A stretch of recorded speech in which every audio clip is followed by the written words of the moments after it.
Olá, boa tarde. Bem-vindos ao webinar Português e Português Língua Não Materna, por onde começar. O meu nome é Marta Gamito, sou formada e trabalho na área do Português Língua Não Materna há quase 20 anos como professora, mas também como criadora de materiais didáticos para diferentes fins e contextos e é com muito gosto que estou aqui hoje. No final espero que seja útil a todos os professores e professoras e espero que contribua para esclarecer algumas questões que possam ter na vossa prática letiva. Vamos então começar e antes de começar queria deixar aqui apenas um mote, no fundo uma chamada de atenção, ou seja, quando nós falamos do português língua não materna no sistema de ensino, é importante termos sempre em atenção que estamos a falar de níveis de proficiência linguística e não de anos de escolaridade, aliás. O que é que isto significa? Significa que os alunos são agrupados por nível de proficiência linguística e, como tal, devem seguir as aprendizagens essenciais do português língua não materna do respectivo nível, adaptando e adequando sempre o processo de ensino, aprendizagem e avaliação à sua faixa etária. Portanto, tendo isto em mente, vamos então ver qual é que é a nossa agenda de trabalhos para hoje. Portanto, vamos começar por falar aqui um pouco do posicionamento dos alunos, à luz daquilo que é a legislação e os normativos. Depois vamos falar um pouco sobre algumas das especificidades e desafios do português de língua não materna no sistema de ensino. Passamos então para... Tentarei dar-vos alguns recursos, algumas estratégias para responderem a essas especificidades e desafios. E, por fim, apresento-vos aqui uma pequena lista de recursos e materiais que podem encontrar online e que vos podem ser úteis na vossa prática. Começamos então pelo posicionamento dos alunos. Começamos por lembrar a quem é que se destina a disciplina de português de língua não materna. Portanto, esta disciplina destina-se aos alunos que têm, ou melhor, que não têm o português como língua materna, obviamente, mas também há alunos que até podem ter tido o português como primeira língua ou como língua materna até, mas que não tiveram o português como língua de escolarização. Importante também é perceber a quem é que não se destina à disciplina. Não se destina aos alunos provenientes do Brasil e dos PALOP, países africanos de língua oficial portuguesa, que, no entanto, podem e muitas vezes devem beneficiar de aulas de apoio de português de língua não materna.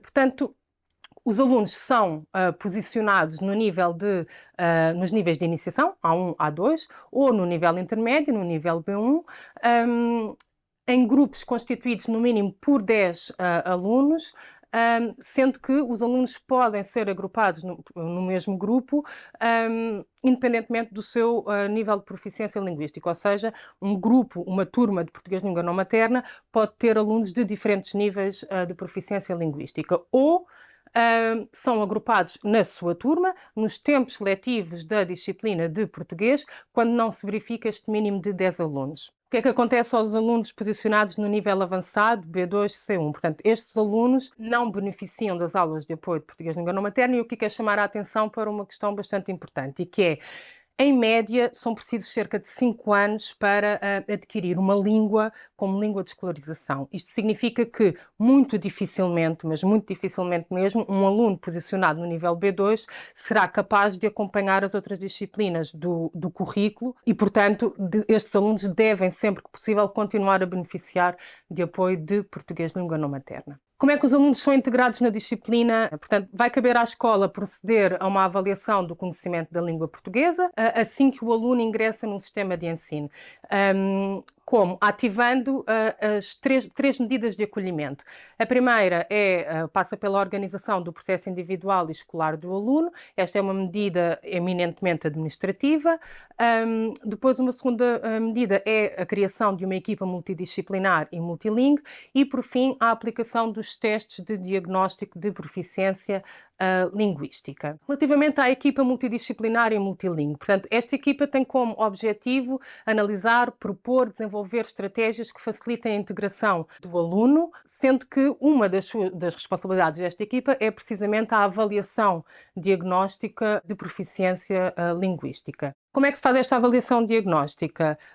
Ela é dividida em 3 fases, 3 etapas sequenciais. A primeira é, então, Passa pela recolha inicial de informação sobre a situação sociolinguística do aluno, através do preenchimento da ficha sociolinguística do aluno, que vai recolher informações sobre a sua identificação linguística, que línguas fala, com quem fala, sobre o seu percurso escolar, até à data de ingresso no nosso sistema de ensino, mas também a identificação linguística dos encarregados de educação e das pessoas com quem o aluno vive. Esta fase resulta na identificação dos alunos de português língua não materna.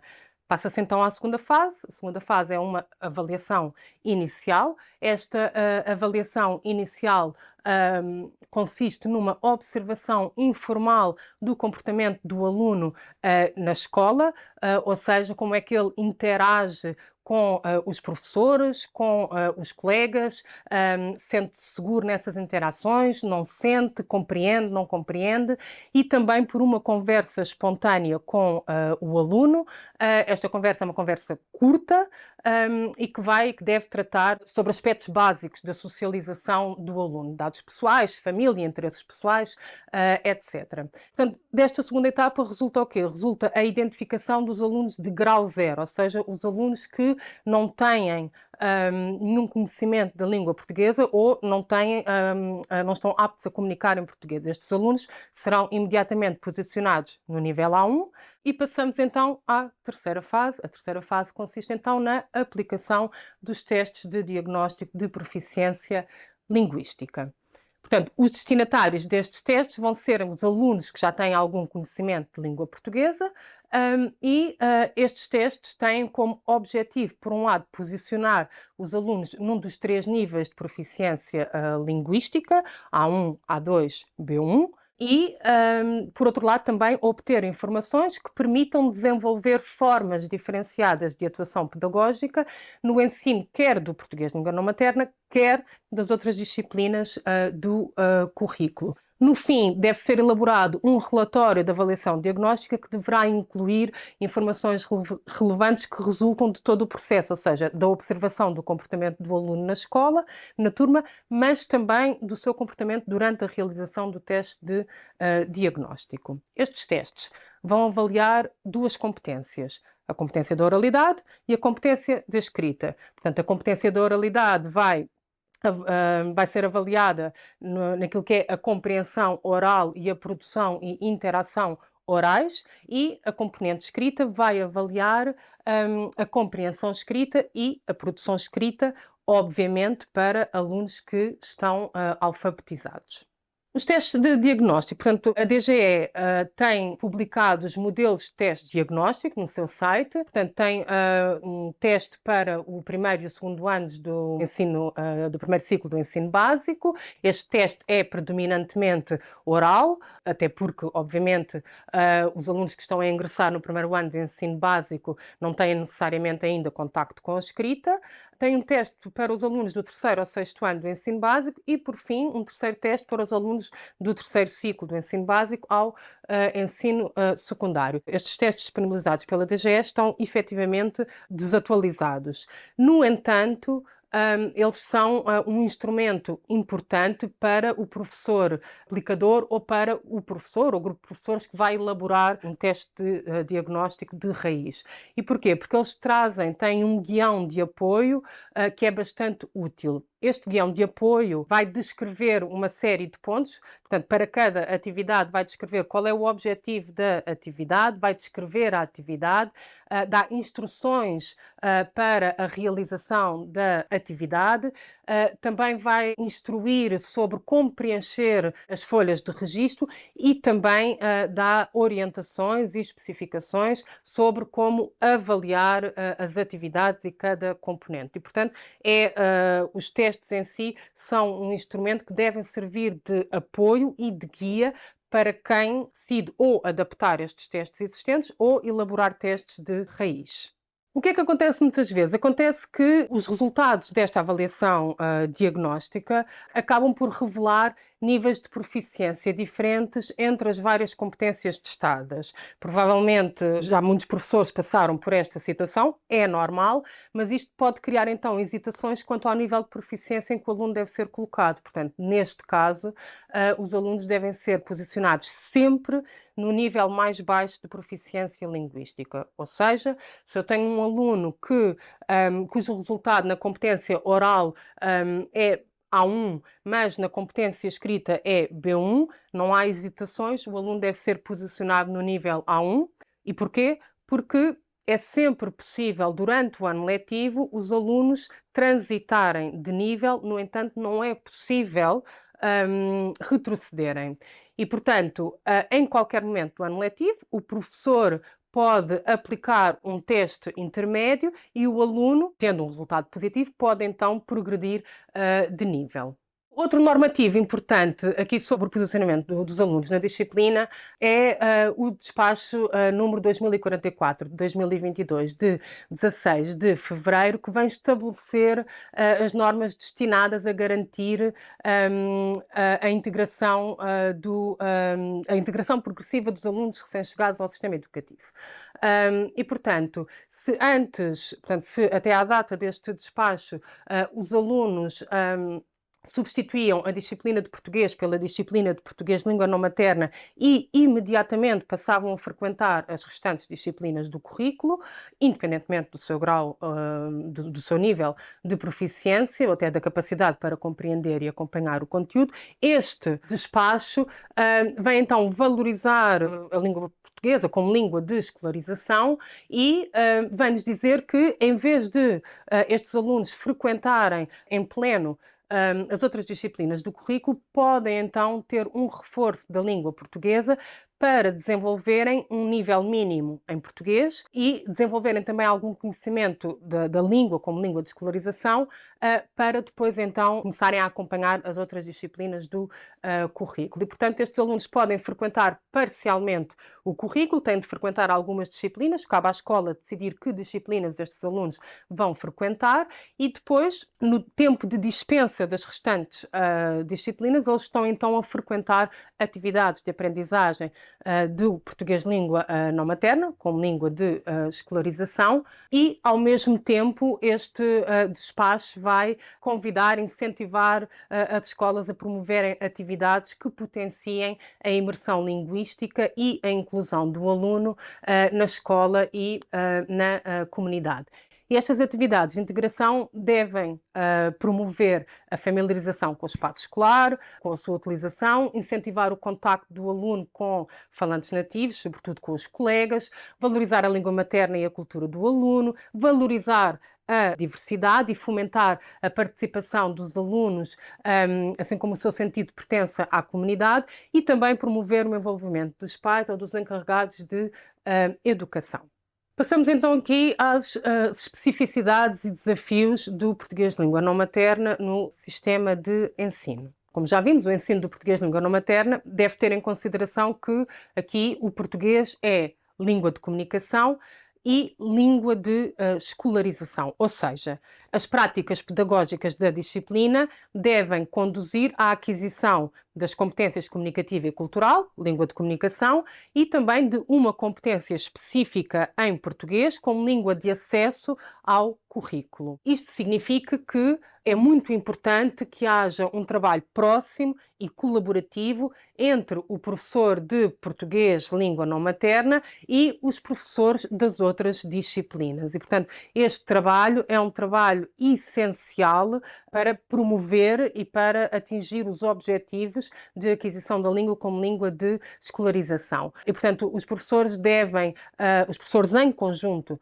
devem criar estratégias e materiais didáticos e os professores das restantes disciplinas devem sempre verificar o rigor científico, a pertinência dos materiais produzidos em português língua não materna para o desenvolvimento das competências do aluno nas respectivas disciplinas. Portanto, uma das especificidades do ensino do português língua não materna como língua de escolarização, e agora falamos especificamente de língua de escolarização, é, de facto, o registro técnico-científico dos textos escolares, digamos assim, que vai implicar principalmente a compreensão e a produção escritas. E, portanto, o texto aqui passa a ser o veículo privilegiado de informação, o que difere um pouco daquilo que é a aquisição de uma língua de comunicação. E, portanto, o objeto central das atividades na disciplina de português de língua não materna deve ser sempre o texto autêntico. E aqui, independentemente de ser língua de comunicação ou língua de escolarização, mas de facto deve ser sempre o texto autêntico. No caso da língua de escolarização, estas atividades devem ser concentradas na leitura e na aprendizagem de vocabulário, portanto, palavras, estruturas linguísticas, conceitos próprios, técnicos de cada disciplina e depois integrar progressivamente a produção escrita. E, portanto, a produção de materiais didáticos, que o professor de português de língua não materna, quando está a elaborar materiais didáticos para a aprendizagem da língua de escolarização, deve sempre selecionar, como vimos, textos autênticos, nomeadamente, ou, por exemplo, excertos de manuais escolares, excertos de enciclopédias, entradas de dicionários, relatórios, ficheiros audiovisuais, por exemplo, os próprios ficheiros que acompanham os manuais escolares podem ser uma mais-valia e um instrumento bastante útil, gráficos, esquemas, grelhas, fotografias, etc.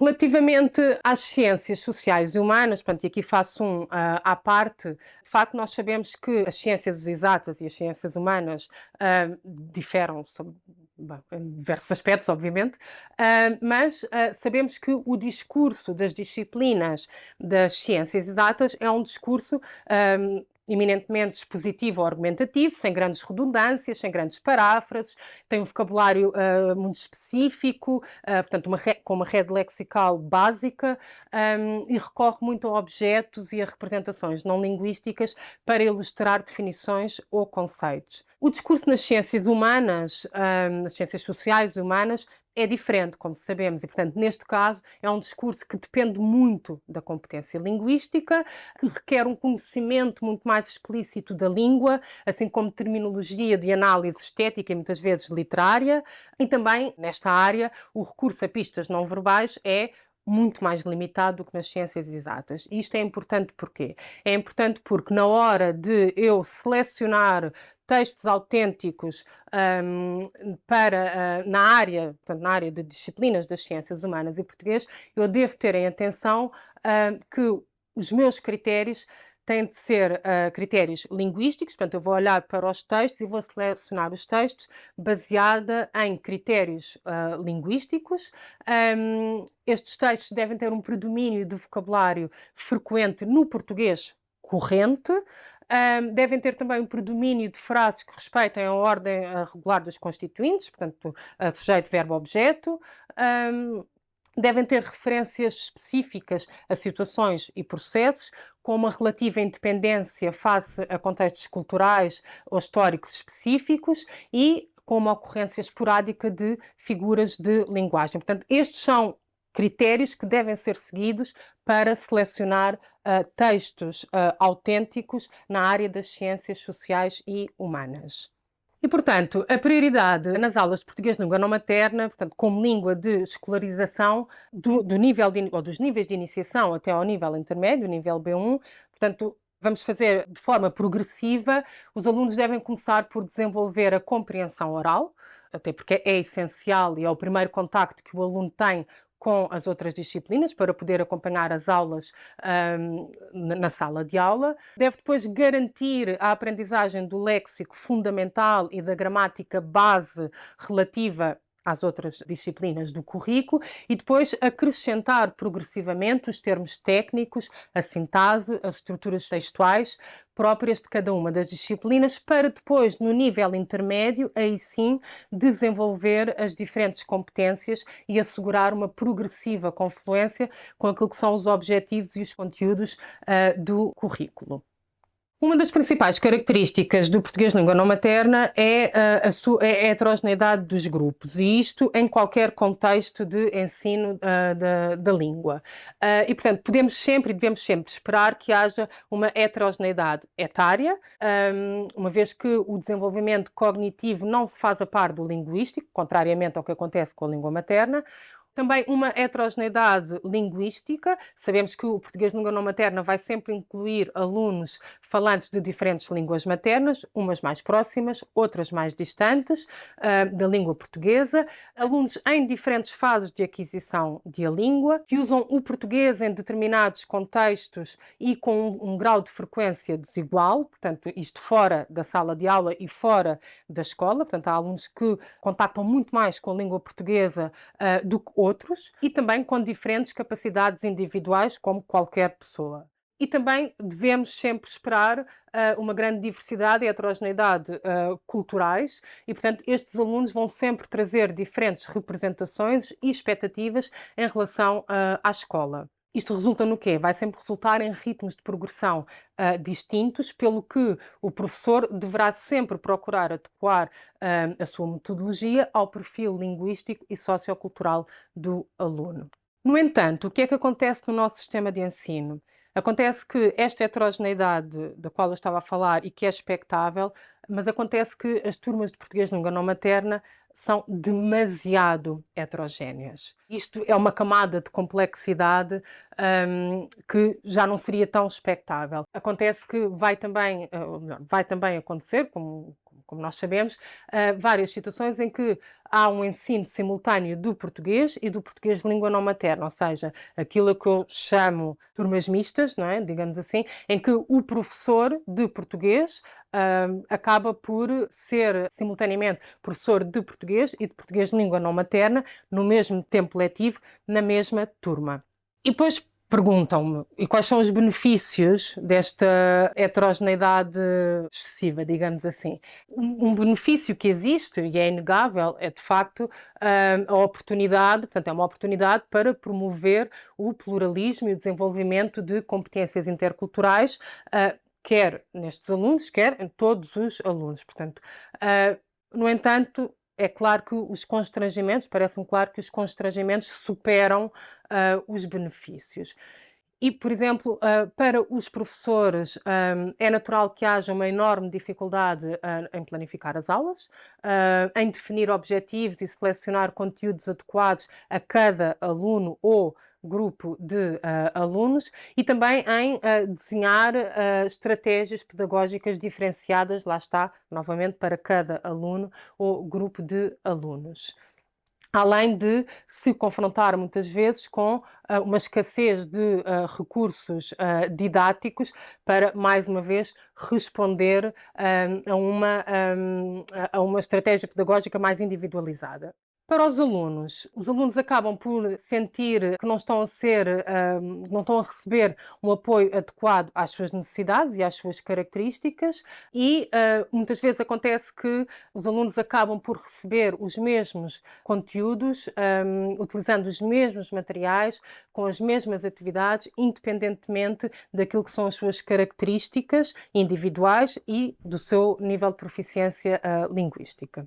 E passamos então com isto à terceira parte, português e português de língua não materna, recursos e estratégias, como é que podemos responder a estas especificidades e desafios. E, portanto, a melhor resposta será elaborar planos individuais de trabalho, como vimos, conforme o nível de proficiência do aluno, definir objetivos de aprendizagem específicos para os alunos com diferentes níveis de proficiência, aplicar estratégias de diferenciação pedagógica, adotar estratégias colaborativas de aprendizagem, por exemplo, com alunos com maior proficiência linguística no papel de mediadores.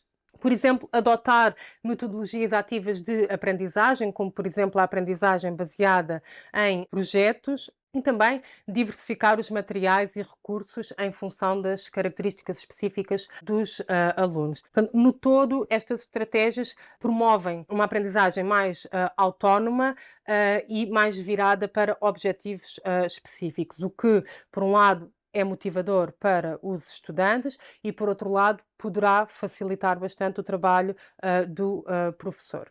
E como é que o professor pode trabalhar isto em sala de aula? Por exemplo, podemos trabalhar o mesmo conteúdo com todo o grupo ao mesmo tempo.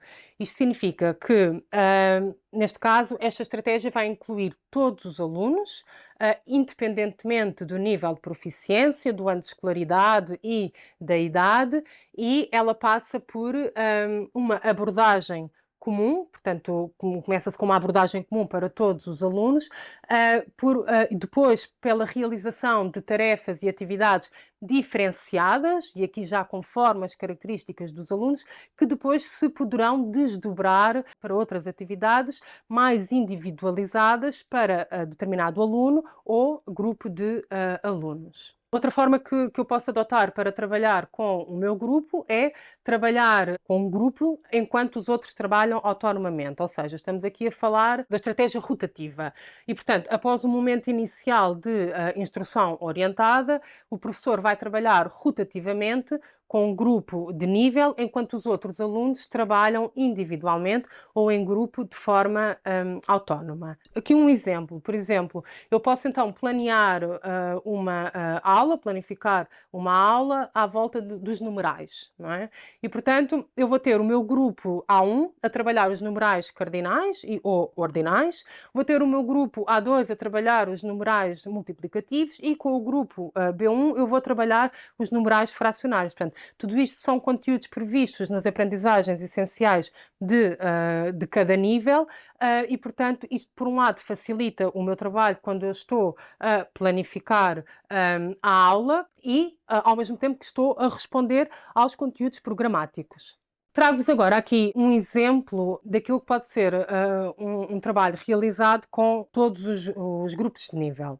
Aqui selecionei este poema da Alice Vieira, Cantiga de Mãe, e o que é que nós podemos fazer tendo este poema como texto de estímulo, envolvendo todos os grupos? Portanto, podemos começar com uma leitura inicial, que nos levará à compreensão do sentido global do texto. Este momento inicial de contacto com o texto pode ser feito de várias formas, portanto, pode ser o professor a ler, podemos mostrar um vídeo, uma leitura gravada, podemos convidar, por exemplo, os alunos do nível B1 a prepararem essa leitura, portanto, na aula anterior, para depois serem eles a fazerem essa leitura inicial. No caso de turmas mistas, podemos até pedir aos alunos de português para prepararem essa leitura e serem eles, então, a introduzir o texto ao grupo de português de língua não materna. Portanto, aqui há várias opções, digamos assim. Passamos então à compreensão do sentido global do texto e aqui envolvendo todos os alunos, embora, obviamente, eu vá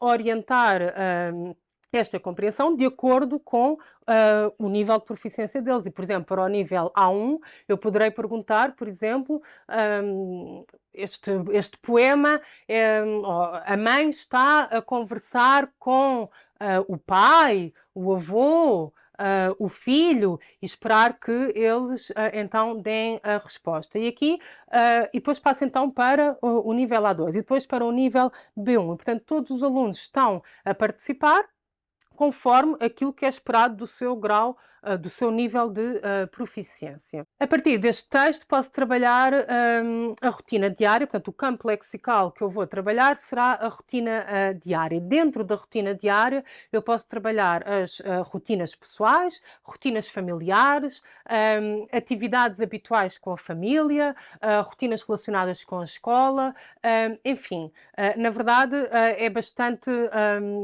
há uma plasticidade muito grande à volta deste tema rotina diária que vai corresponder a temas e tópicos, mais uma vez, previstos nos conteúdos programáticos. Relativamente à gramática, partindo deste texto, eu poderei trabalhar com os alunos, com o grupo de A2 e com o grupo B1, a pontuação, nomeadamente o uso do ponto de exclamação e das reticências. Com os meus alunos de A1, eu poderei trabalhar o presente do modo indicativo para falar de ações habituais no presente, portanto estamos a falar da rotina diária. Com o nível A2, Obviamente que eu vou trabalhar o modo imperativo e este é um texto muito bom para trabalhar e para insistir na negativa, não é? Portanto, na forma negativa do modo imperativo. E, por fim, com o meu grupo B1, eu poderei trabalhar, por exemplo, o discurso direto e o discurso indireto. E todos estes conteúdos são conteúdos que estão nas aprendizagens essenciais de cada nível e todos eles são possíveis de trabalhar a partir do mesmo texto estímulo. E por fim, para fechar aqui este ciclo, eu posso propor uma leitura coletiva, uma leitura dramatizada do texto, com a participação de alunos de diferentes níveis de proficiência linguística. Trago-vos aqui outro exemplo. Por exemplo, aqui a partir da lenga-lenga, a chave de Roma, e aqui um à parte, portanto, as lenga-lengas, os trava-línguas, são ótimos recursos para desenvolver a pronúncia, para ampliar o vocabulário, para estimular a memória auditiva, para promover a fluência linguística, além de promoverem também uma aprendizagem lúdica e envolvente. E normalmente os alunos, independentemente da idade, gostam bastante deste tipo de texto, lenga-lengas, trava-línguas, etc. E, portanto, aqui a partir desta lenga-lenga, é um exemplo apenas, mais uma vez, eu posso começar com uma leitura, e posso começar com uma leitura coletiva, envolvendo todos os diferentes níveis de proficiência linguística. Quanto ao campo lexical, eu posso trabalhar a casa, posso trabalhar a cidade, posso trabalhar o país, posso até trabalhar a escola no desdobramento, portanto, isto depois dependendo dos desdobramentos que eu vou fazer, na verdade não há limites. Quanto à gramática, eu poderei trabalhar com os alunos de nível A1 o verbo ter, no presente do indicativo. Poderei trabalhar com os níveis A1 e A2 as preposições e locuções prepositivas de lugar e ainda também o verbo haver no sentido de existir. O grupo de A2 e, sobretudo, com os alunos de B1, eu poderei promover um trabalho de escrita, nomeadamente aqui de escrita coletiva até, em que lhes posso pedir para, por exemplo, produzirem um curto texto narrativo a partir da sequência da lenga-lenga. Estamos aqui na chave de Roma. Posso-vos dar um exemplo de uma atividade. Por exemplo, eu posso então promover uma leitura coletiva deste texto, mas feita com o envolvimento de todo o grupo. E como? Posso pedir aos alunos de nível B1 para fazer uma leitura cada vez mais rápida, ou seja, progressivamente mais rápida. Uma leitura em voz alta, progressivamente mais rápida. Com que objetivo? Portanto, aqui no meio temos aqui estas imagens, não é? Corresponde a este vocabulário da lenga-lenga. Temos a rua, temos a casa, temos o ninho, temos a mesa, temos o passarinho. E, portanto, aqui eu recortaria, não é? Portanto, seriam cartões, digamos assim, com estas imagens. E, à medida que os alunos de B1 fazem esta leitura, portanto, sempre que eles dizem cada uma destas palavras, os alunos do nível inicial, A1, A2, têm de mostrar a imagem correta sempre que cada palavra é pronunciada. Depois, a seguir a este exercício, eu posso então pedir para os alunos, portanto, e aqui em grupos mistos, ou seja, posso formar grupos com alunos de A1, A2 e B1 no mesmo grupo, em que eu vou-lhes pedir para eles criarem uma lenga-lenga seguindo o modelo da chave de Roma e eles próprios depois vão desenhar os cartões referentes a essa lenga-lenga. Esta lenga-lenga pode ser tema livre ou eu posso dar um tema, portanto, posso escolher aqui um campo lexical, a escola, a cidade, a rua, enfim, o país. E aqui já vai depender do professor, dos objetivos que quer atingir. E depois, no final, os alunos vão então fazer o mesmo jogo, digamos assim, e portanto, eles desenharam os seus cartões, recortam os seus cartões, estes cartões são entregues, digamos, a um grupo B, depois o grupo A faz a leitura da sua lenga-lenga, cada vez mais rápida, e eles vão mostrando os cartões. E, portanto, aqui é uma atividade lúdica, mas que está a trabalhar várias competências em simultâneo. Ainda com a chave de Roma, e agora aqui para os níveis de iniciação, sobretudo para o nível A1, mas também para o nível A2, eu posso começar, portanto, dar a primeira parte da lenga-lenga e fazer aqui um exercício de vocabulário, de reconhecimento de vocabulário. Portanto, e aqui faço um exercício de associação, eles vão ter de associar cada palavra à respectiva imagem e depois então passo para uma segunda fase da atividade de compreensão da leitura, recorrendo a estratégias de inferência.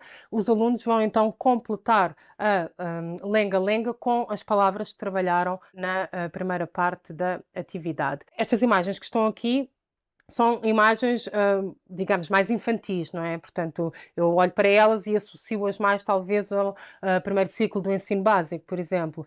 No entanto, esta atividade é uma atividade que pode ser feita com todos os anos ou com todas as idades, digamos assim, com todos os anos de escolaridade, do ensino básico ao ensino secundário, e aqui está um bom exemplo de como adaptar uma atividade às faixas etárias. Portanto, aqui bastaria alterar as imagens, não é? Em vez de ter imagens tão infantis, não é? Eu vou selecionar imagens menos infantis, como por exemplo até fotografias autênticas que retratem estas imagens e assim adaptei o exercício.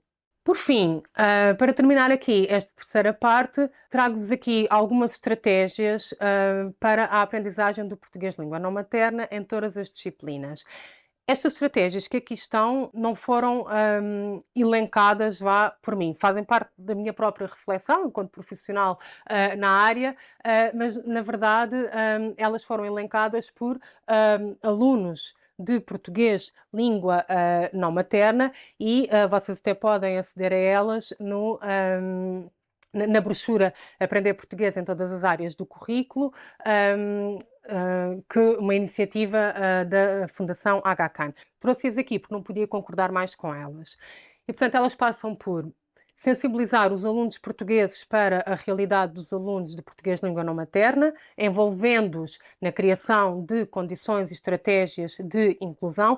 Isto é muito importante, não nos esqueçamos que estamos a falar de crianças e jovens, muitos adolescentes e pré-adolescentes, e um jovem é um jovem em todo lado, e portanto o mais importante para uma criança e um adolescente, sobretudo, é ser reconhecido pelos seus pares. E portanto é muito importante que os colegas estejam sensibilizados para aquilo que é a situação e as idiosincrasias destes alunos, para que sintam, para que se envolvam, lá está, na inclusão e no bem-estar destes alunos. Depois, simplificar os materiais de todas as disciplinas, e aqui mais uma vez a importância da colaboração entre o professor de português de língua não materna e os professores de todas as outras disciplinas. Persistir nas explicações para garantir que os alunos compreendem e persistir como? Através da repetição, da utilização de outras línguas, da mímica, do auxílio dos alunos portugueses e também de outros alunos de português de língua não materna, imagens, vídeos, tradutores automáticos. Tudo é válido. Isto muitas vezes obriga-nos a sair de uma zona de conforto, mas isso também é bom muitas vezes para quebra o gelo, muitas vezes, não é? Portanto, não ter medo de fazer figuras ridículas. Eu desenho mal, mas não faz mal, vou fazer o meu melhor, eu tenho que fazer gestos, tenho que fazer o pino, tenho que dançar. Não tem mal. O que é importante mesmo é garantir a compreensão. Interpelar os alunos para perguntar se precisam de ajuda, portanto, nós não podemos esperar que estes alunos se sintam à vontade para participar espontaneamente nas aulas, para intervir ou para até interpelar o professor. Ter cuidado com a caligrafia é muito importante e ter cuidado também com a letra cursiva. Portanto, muitos destes alunos têm, as línguas maternas de muitos destes alunos têm alfabetos diferentes, portanto, têm códigos de escrita diferentes do nosso. Isto significa o quê? Significa que muitas vezes o contacto que eles têm com o alfabeto latino, digamos assim, é através da letra de imprensa. E, portanto, nós não podemos esperar que estes alunos compreendam a letra cursiva. Muitos deles não vão compreender. Aumentar o número de registros no quadro também é muito importante. Normalmente o que eu faço e o que acabo por aconselhar, porque resulta da minha prática letiva, é fazer uma coluna no quadro, portanto no lado direito ou no lado esquerdo, mas fazer uma coluna e, portanto, e os alunos de português de língua não materna sabem que aquela coluna é destinada a eles e eu ali vou registar palavras, conceitos, notas, e eles sabem que aquilo tem uma importância acrescida para eles, e depois mais tarde podemos voltar a ela de forma individualizada ou não, e eles também sabem que podem depois vir ter comigo para esclarecer dúvidas relativamente àquela coluna em particular. Procurar conhecer aspectos da cultura e da língua dos países de origem dos alunos. Muito, muito, muito importante. E porquê? Porque muitas vezes nós partimos do princípio, até pelo comportamento e pela atitude que os alunos demonstram na sala de aula, e partimos do princípio, a avaliação que fazemos é que estes alunos não estão motivados ou não querem aprender, e muitas vezes não é isso.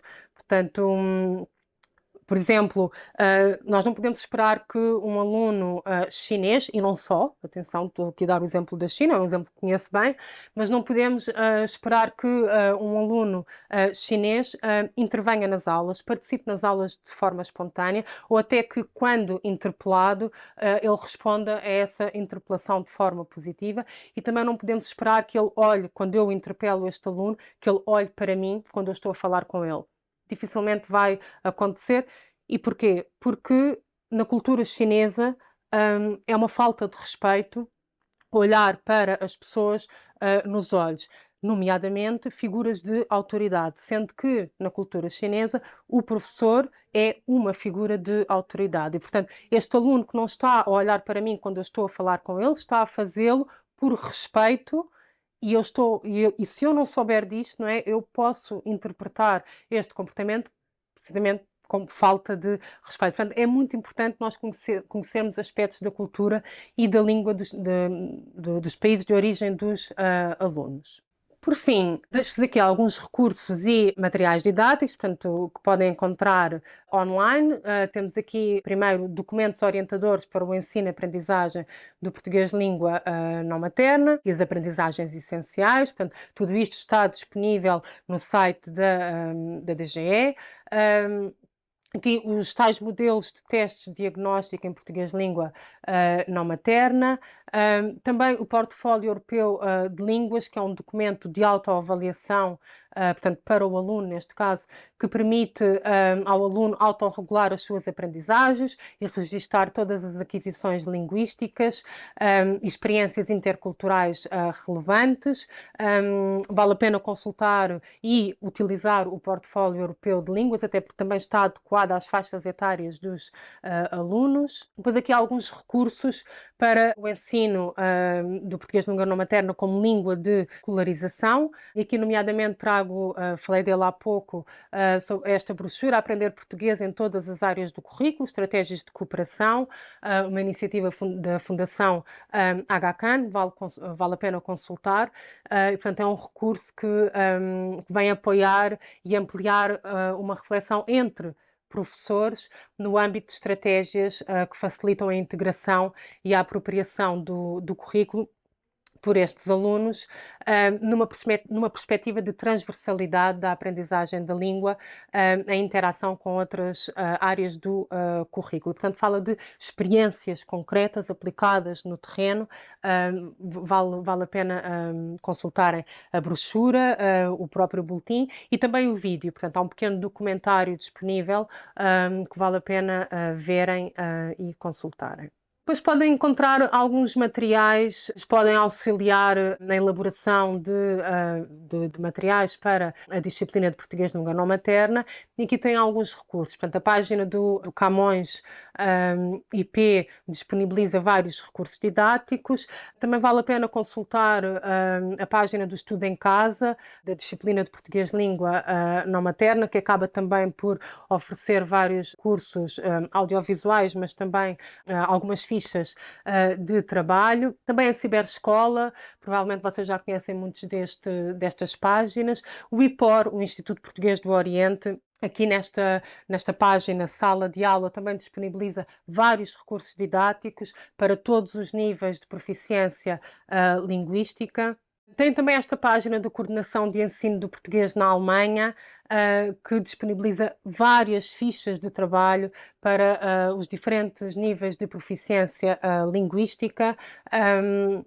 O portal do professor de português de língua estrangeira, língua não materna, é um portal que também tem imensos recursos, fichas de trabalho, etc., que poderão adaptar àquilo que são as vossas práticas. E também o World Wall da comunidade de português de língua não materna também acaba por ter vários exercícios interativos interessantes que podem adaptar. E depois trago-vos também esta página que se chama Setora Tânia, Português de Língua Estrangeira, que também tem várias atividades, também em Word Wall, mas aqui especificamente para os níveis A1, A2, nas diferentes competências, portanto, gramática, a compreensão da leitura, etc.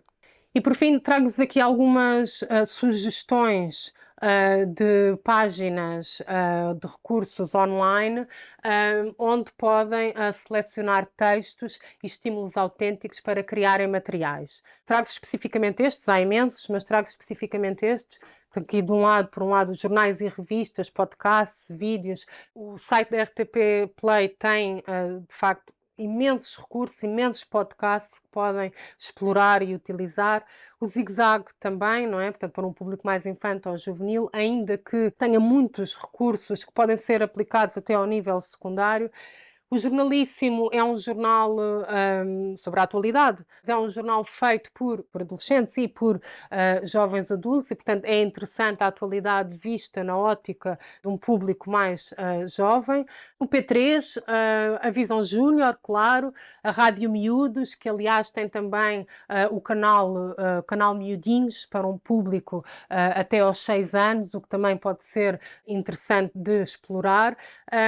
E depois este projeto de literacia mediática do público, do jornal Público na Escola, que também oferece imensos textos e tipologias de textos que podem utilizar nas vossas aulas. Outro recurso que eu acho que é bastante útil e até aconselhável são os jornais escolares. Provavelmente vocês conhecem alguns, a vossa escola se calhar até também tem um jornal escolar.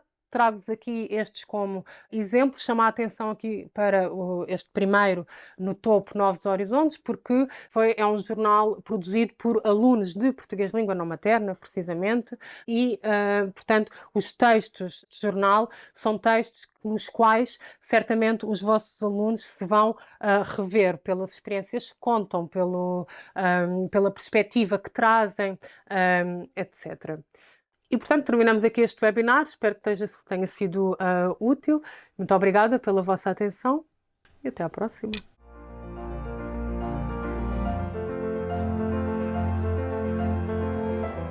Lei Educação, um ponto de encontro.